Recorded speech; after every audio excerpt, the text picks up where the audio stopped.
Hey, it's Amy Nicholas. Welcome. Doing it live today. So, talking about some of these big stock players. I'm sure you all have seen just before the weekend that some of the things that looked green and profitable have suddenly turned. And what's next? Amazon's way down, Netflix is way down, Meta is way down, Walmart is down. And it's kind of, in my opinion, I'm by no means a financial expert or, analysis person, but I feel like something bigger is coming and it's making me very hesitant about putting much money into the market right now. Um, a lot of my holdings in my IRA I liquidated back in December. Kind of listened to a guy I really trust on YouTube, who's been right about a lot of things, and he showed some levels on the S&P 500. Said, here's a top, and if we can't get past this, it's coming back down, right? So we kept hitting that 6,100 on the S&P 500, and it's like this is our highest of highs, and then we floated up just a little bit over that, and almost looked like last week we were going to keep going and it was going to get better. And it was kind of like negating the outlook of, the negative outlook was going away and the positive was coming in. But I'm sure, like many other people, we're like holding our breath, like, okay, how many days in a row does it close above that level, right? And it's not. So Friday, as you saw, was a very down day. Hopefully you didn't check your portfolios because it was not a pretty picture. And it's just today, it's any tiny little gains seem to be not even, worth mentioning. And a lot of stocks just keep going down. So kind of my thoughts about it, like I'm not in any one stock heavily. And I really encourage people, no matter how much you love the stock, no matter, what it is, what sector or any of that, you think you got a home run, don't necessarily put all your cash into one stock. Okay. I'm actually kind of, hey, what's going on, Simply Stitches? I am actually sitting mostly in cash, both in my IRA and my individual brokerage accounts. Partly because I do day trading, so I leave that money liquid for that. But also, I just really felt uncertain about staying heavily invested in the market since December. And January, was kind of like all over the place. February, we're starting to actually see it kind of coming up and we're hitting all these highs and all these stocks are, just booming. But it tells a different story when all of these major players, especially in the Magnificent Seven, right? The Tesla, Meta, Microsoft, Google, I think Apple's in there. When they're all hitting these levels and they're kind of not going past, and it's not a continuous thing, or you look at the chart and it's just like straight up, right? Be forewarned, especially if you're in it and you're profitable. You might just consider take some profits off the table, even if it was something you originally planned to stay in long term. This is something I've learned my lesson about the last couple of months. Is some of the things I invested in, which I will make a video about my I gotta make two videos here. My two worst investments. I'll share with you guys because it's just embarrassing to me to even share it because like ridiculously bought at stupid high levels, and I didn't want to get into it right now, but I will share the videos later with you. But yeah, kind of coming from this perspective of don't put all your stuff in one stock right now. I don't care how great it looks. Like for me, all the green lights were there investing in Meta, for example. And now this stock it's just been on this downward tear. Now, one of the clues that I probably, when I was in it initially, should have just like looked at it a little bit more carefully. What are we trading at? $6.99. One of the clues was that apparently it was up 20 days in a row. 20 trading days that stock was trading up. So you got to figure just by law of averages that that's going to have a pullback, right? it's going to have to come down. And with all these stocks that have had earnings in the last month and a half or so, what I've noticed is no matter what the news is, if the stock trends up after earnings and you see it hitting these, bigger and bigger levels, it always comes back down. And Meta, had this tear where it was like, I don't even remember, I think it got up to like 740 or something like that. And, now we're dropped like $40. At one point today, I think it was like 680 something, which I think there's a support level around 660, 670. So that's what I was kind of waiting for before I decided to add anything to that. Because it's kind of like, to me, if you're buying on the dip, which I recommend doing, I do like to buy on the dips. But right now, the dips are not really the dips. What I'm seeing is what you think are the dips is just the first leg. For example, I bought Amazon, and after earnings, it went down. I shared this in my Amazon daily investment video, but after earnings, it went down. And I'm like, okay, it's down to it was down from 238, 240 to 228, 227, 226. So I was like buying a little bit down there. You're like thinking, okay, it's, maybe a bottoming of like 225. No, it's continuing to drop, right? Amazon's trading at, where are we at? 214 right now. So my kind of idea about buying on the dips is you can buy, but just buy a little bit at a time. Don't be like, oh, it's hitting the new, drop. It's a low of the 50-day moving average, 200-day moving average, whatever. You can buy there, but don't buy all at once. Like, don't be like, oh, it's, I got $5,000 to put into it, I'm going to buy all at once. My recommendation is just take nibbles. This is what I've been doing in my IRA, because I recently liquidated like everything I had in my IRA in December when I saw the top heavy S&P.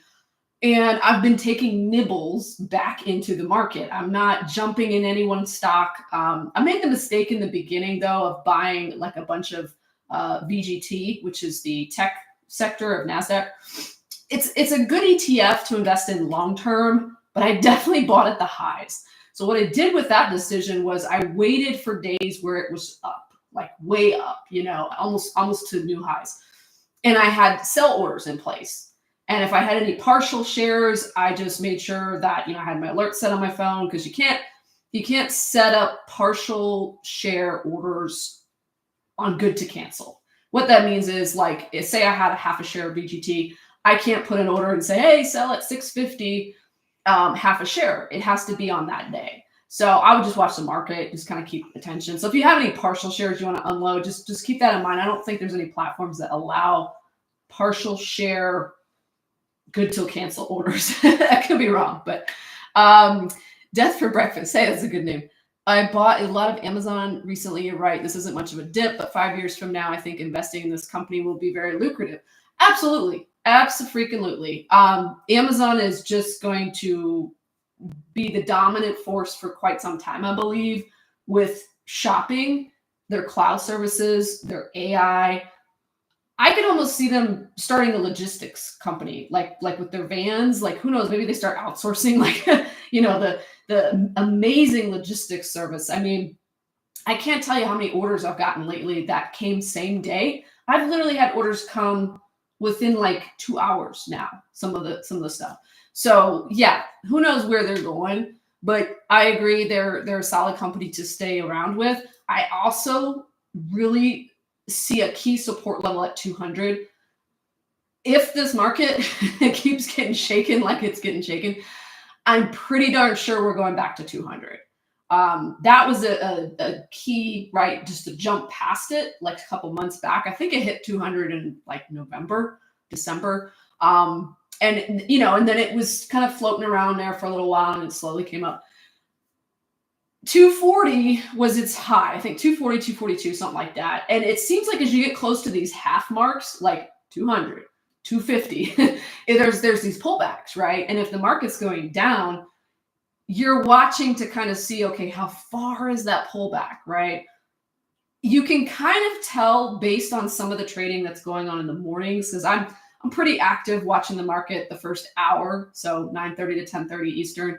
to see what the institutions are doing. So this is the big money, the hedge funds, the mutual funds, these kind of guys running Wall Street. We know there's market manipulation, right?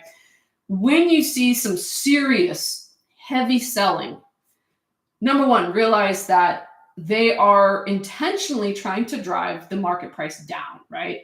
Because what they're going to do is get it down and buy more, and then let the retail buyers start to buy the dips and come back up, and then they sell at the top, as people are getting in at the top, and then they, how this works. I don't think this is like hidden by any means, but just keep in mind that all these tops, like Meta, Amazon, Netflix, I think that it's a sign of the times to just be cautious. Like as you go in, you're buying dips and things like that, just be cautious and take your time buying. Like don't be in a rush, because initially my thoughts were, especially liquidating my IRA and being all in cash. I'm like, I gotta buy back in right away. I gotta invest and be involved in something.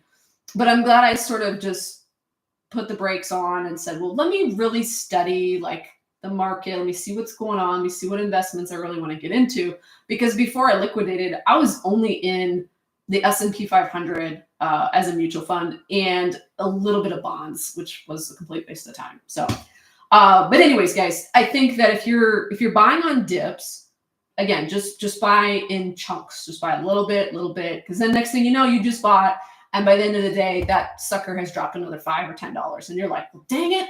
Right? You think that's the dip, and then there's another dip, and you're like, okay, what's going on? And I think as many times as we see the market close on the red, or these days where it's like the market goes nowhere, the S&P goes up 0.2%, and we still haven't gotten back to gains that we had in previous days. Like I think, what was it, Wednesday last week? I think it was Wednesday that we hit some really great tops. And it was like, sirens in my mind, because I'm like, oh shoot, like are we going to turn around and dump right away, or what's going to happen? And then Thursday was like, okay, we're going back to, and then Friday, of course, was, in my opinion, somewhat of a bloodbath. So it'll be interesting to see. We've got 1 hour and 16 minutes till closing of the market. Will be interesting to see where we actually close. Now, I will say the S&P has been resilient. Like, yeah, we were at, like, for example, on VOO, which is an ETF that tracks the S&P 500. That's the one I invest in now. That one was at a high of like 563. And as of, where are we at here now? I saw it go all the way down to like 540 something this morning. Let's see, our low of the day was 548. We're at 551.76 right now on it. So it's not a huge range. It's not a huge drop, but we're definitely off the 563, right? I don't know that we're coming back to that level. It's definitely going to depend on how do we close today. Today is really an important day because it's going to mark a significant thing on the chart. So basically, I watch a guy on YouTube every morning. He shows like trend lines on the chart. And he's like, okay, we crossed above this major trend line for the S&P 500, which was great. Woohoo! We finally passed this one level. And we passed it 2 days in a row, which is somewhat of confirmation, okay, moving upward. But then we had a giant red candle and a major sell-off on the market on Friday. So today kind of marks is it a confirmation? We thought we had a confirmation of going up, and now we're in we don't know again. So I just say, watch, be cautious. The NASDAQ has also had, I would say, like struggles reaching past, it's not even really near its high just yet. It's had struggles getting back up to it. Even on the days where it was trending upwards, because I'm in VGT, which tracks the NASDAQ 100, it's struggled. So again, what I was doing was just trying to unload these shares that I had bought at highs. Whenever the market floated up, get rid of it, because my intention was, I don't want to be holding the highest of the highs. I want to unload, even if I took a small loss, like a couple bucks here and there, I just wanted to unload those shares because I felt like I'd bought way too high. Basically, like, you know, you go to the store, you buy something, you think it's on sale, and then you're like, oh, you get home and you're like, I really didn't feel like I got a good deal, and you go and return it. Maybe they charge like a restock fee or something, but you just feel better and you got rid of it, right? That's kind of how I felt unloading some of the BGT. I think with these tech stocks too, like Nvidia, Apple, Google, Microsoft, you know. Hey, what's up, Alan? All these tech stocks that are outweighing the majority of the NASDAQ. You know, if one falls, I think it's kind of like a domino effect. I mean, look at what's happened to Nvidia. It has not been able to go up. It continuously has these moves where there's like a false breakout, you know, like, oh, look, it's going up. Like this morning, for example, in the open, Nvidia was looking like it was on a rip. And I'm like, no. It never seems to want to go past 140. And instead it just comes back down. So let me see where it's at right now. I haven't even looked at it recently. I can tell though by just looking at the NASDAQ, 132. Okay, so it got all the way down to 130 today and a high of 138. Now we're at 132. So these movements in the morning, they shock the market so much that it takes it, you know, almost all day to even float a little bit up. And there's all this institutional selling, right? And there's all these insider selling, and people are unloading stuff left and right. I mean, look at Palantir. Palantir's CEO, you know, he's like, let me sell off a bunch of stock. I mean, good for him. You know, I'm sure he made a nice profit holding on for so long. But now look where Palantir is. Let's see if we even crack back over 100, because earlier it was struggling to stay over 100. Nope, 91.73. So anybody looking to buy the dip on Palantir, it's starting. I would caution buying it right now because there's a level around 80 to 85 that it's probably going to find support at. I don't think 91 is its bottom right now. Trump's meme coin destroyed crypto. Yeah, I talk about dumb investments. I bought a couple shares of that. So I think I'm up to like 3 or 4 dumb investments so far in the last couple of months. Yeah, should have sold. I was actually in profit early on and decided to hold. So that was dumb. My only meme coin though. It's the only one I invested in. But you guys share like, you know, thoughts about where these big players are going. You know, what do you think with Meta, with Netflix, with Amazon? You see it going down before it goes up? Do you think we're kind of in a sideways trend for a bit? It's going to sort of sit here for who knows how long. I think actually that's the worst place for the stock market to be, is when things are running sideways and not much is happening. It hasn't been the case like that for quite some time. I think mostly the market's been very volatile. It's either up or it's down, right? Nick says Nvidia earnings on Wednesday. Yes, correct. That's right. That is going to be an extremely pivotal point because of how strong and top heavy these ETFs, these funds that carry Nvidia, the NASDAQ, the S&P. I think it's in the S&P. I could be wrong. It's got such an overweight counterbalance, right? Like it's so much of all these funds that if that thing just sinks, like say it goes below 100, it's going to be like a massive drop across the board. And the problem too is there's a lot of AI driven things right now that had boosted the market. You know, people's perception of what AI was worth and where it was going to take the market. And, look at what happened to Palantir, Nvidia, even Amazon for that matter. They said, hey, we're spending a bunch of money on AI on their Q4 earnings call. And people didn't like that, because they're investing back into the business, which means potentially, their revenue is a little different, but who knows where this is going, right? I think AI is one of these, it's a long-term play, and a lot of people are getting into it thinking it's a short-term get rich quick kind of profit. Nick says if there was going to be a crash, it would be a tech crash because of AI. Yes, thank you. Like exactly to my point, Nick. And I 100% agree that if anything is risky right now, it's tech.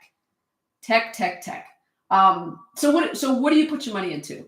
Tech, crypto, safer holdings, S&P, dividend paying things. Well, my last video I did about my 2 ETFs I would be buying consistently. So that's one thing I would start on, is buying dividend income ETFs or stocks. Stuff that like holds its ground when things get shaky. I mentioned SCHD because that's got the top 100 blue chip dividend stocks in it. And for the most part, those stocks are not super volatile. They're not like Tesla and Nvidia. They're, things like Coke and Bank of America. They don't move a ton.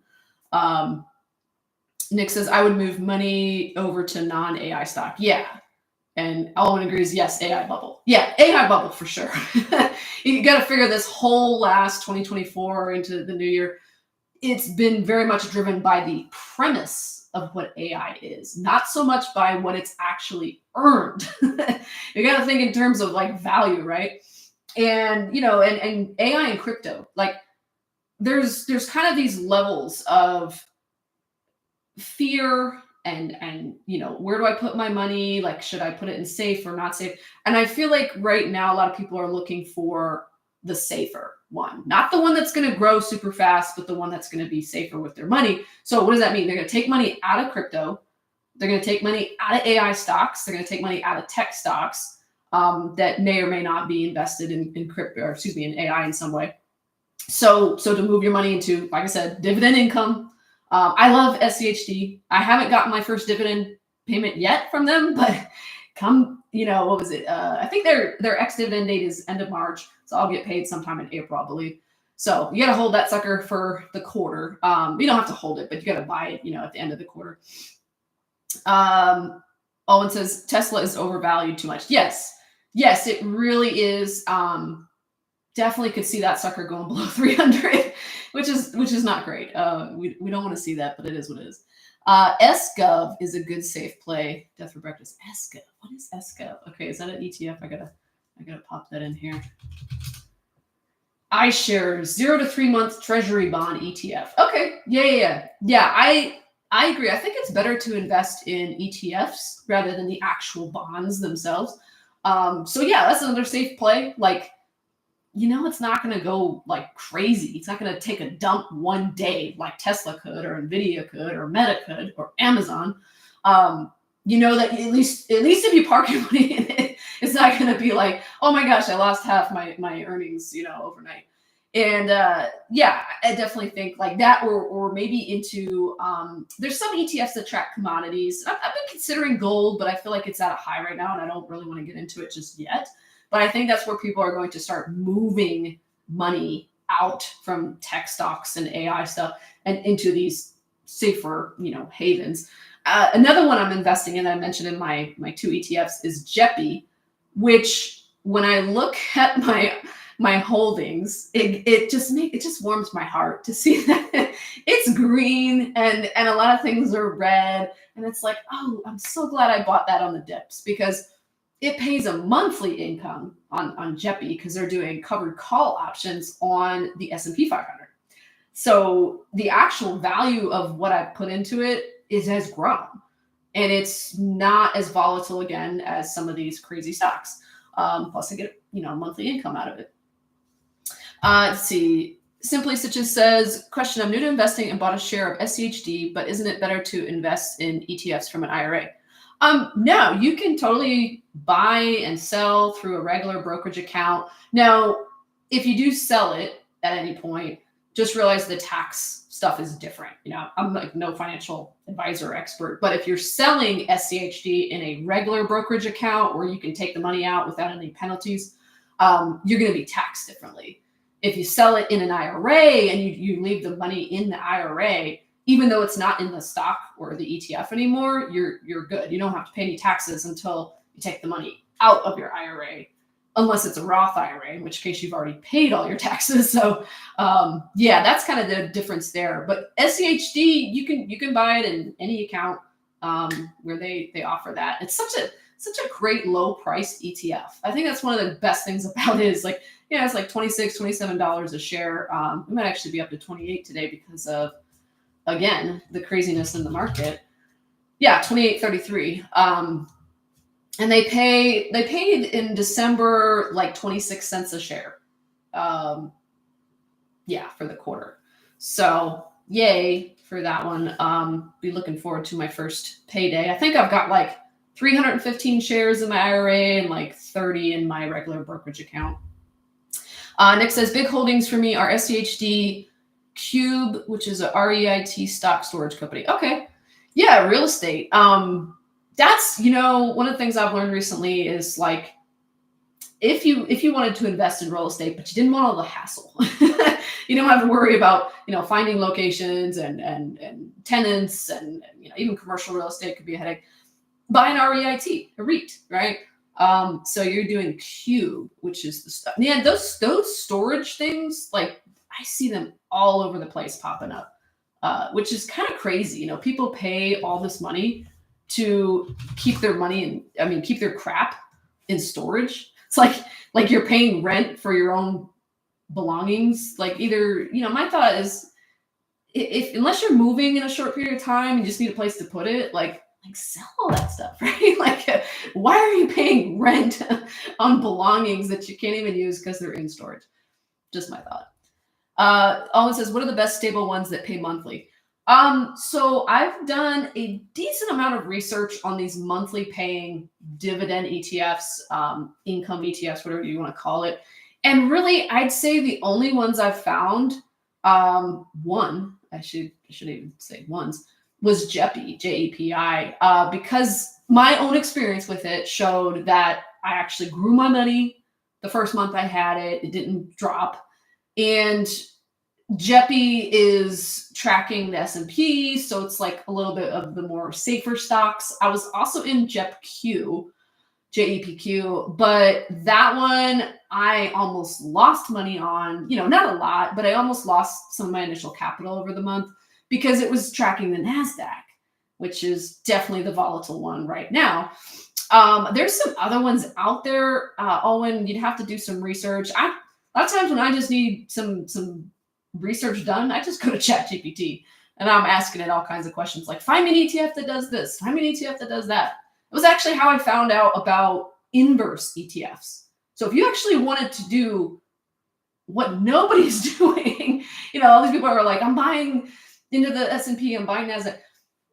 You can buy an inverse ETF, which means it's basically shorting. There's ones that short the S&P 500. There's ones that short the NASDAQ. Or they like the QQQ is tracking the NASDAQ. That's in favor of the bull. You can do a SQQQ. That's the ETF that actually shorts it. Now, the problem with some of these inverse ETFs is you have to be careful that one, they are not one-to-one sometimes. Sometimes it's like, okay, say you want to short the QQQ. And I'm not sure if this one is one of these, but it could be a 1.5x or a 2x, meaning that if the QQQ drops a certain amount, then the SQQQ could go up 1.5 or 2x times. Like I said, I'm not sure that one does that, but there are ones that do this, which sounds great if it's going your way. If it's going against you, realize that you're getting minus 1.5, minus 2x on your return. So it can be kind of a tricky one to manage. Let's see, Death for Breakfast says, SCHD is solid. It's 30% of my Roth. Nice.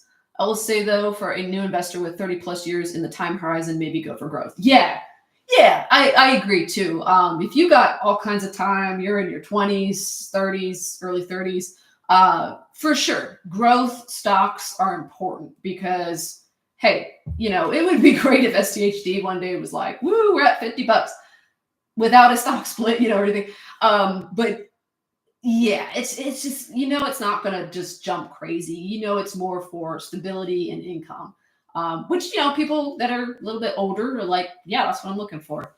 So I agree too. I can't say like what necessarily is a good growth stock right now because all the ones that I would have thought this is what you should go with. It's just so tricky. Growth stocks now have become long-term investments. You can say growth, but you got to be, okay, we're growing in 5 or 10 years maybe, because right now it's not so great. Yeah, SCHG. Yeah, that's a good point. Death for Breakfast to look into SCHG. That one will give you different companies there with the dividend income. What are your thoughts on Forex trading? Says Alwyn. I have no thoughts whatsoever because I don't do it. I've actually heard in terms of trading, that's one of the hardest things to make money at. And it just never really interested me. So I never got into it. Nick says monthly income, FTHI cover call, Main, MAIN. O, yeah, the realty income. O is an ETF that will bring you good dividend income. I've heard that. SCHG is a good growth stock. Yeah. Oh, okay. Yeah. So ETFs, SCHG. I forget. Let's ask chat here.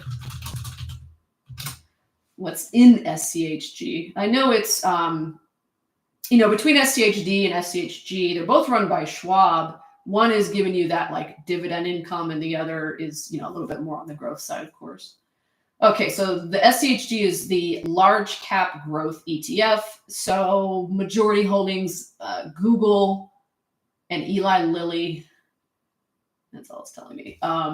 So yeah, you're kind of getting more of the typical S&P stuff that's right now it's being held by the Magnificent Seven, which I read something the other day too. It was like at one point, and this has changed now. At one point, I think only Meta was growing on the Magnificent Seven, and now Meta's way down. So I don't know that we're seeing any growth right now from the Mag 7 until maybe Nvidia's earnings come out and say something good, but I don't know. It seemed like every time the CEO opens his mouth, the stock goes down. So as I actually I followed his speech, the one he did, I think it was in January, and he was here in Las Vegas, and yeah, I was like, oh yeah, there's all kinds of good things to say. And it was like this new chip, and he's selling the computers for cheaper. And the next thing you know, like the stock just starts going down. Like while he's talking, it's going down and stuff. And I'm like, yeah, that was a bad investment. And I ended up buying NVDL, which is the ETF that tracked it. And I was like, yeah, I'm gonna have to sell this for a loss. So who knows? But yeah, if you guys have any questions, feel free to pop them in the chat. There's some helpful people here watching.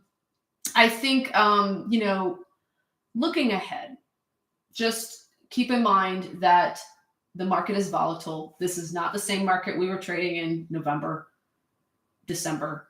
Once we had that pivotal moment where I think the S&P dropped something like close to 2%, maybe it was 2.5% in one day.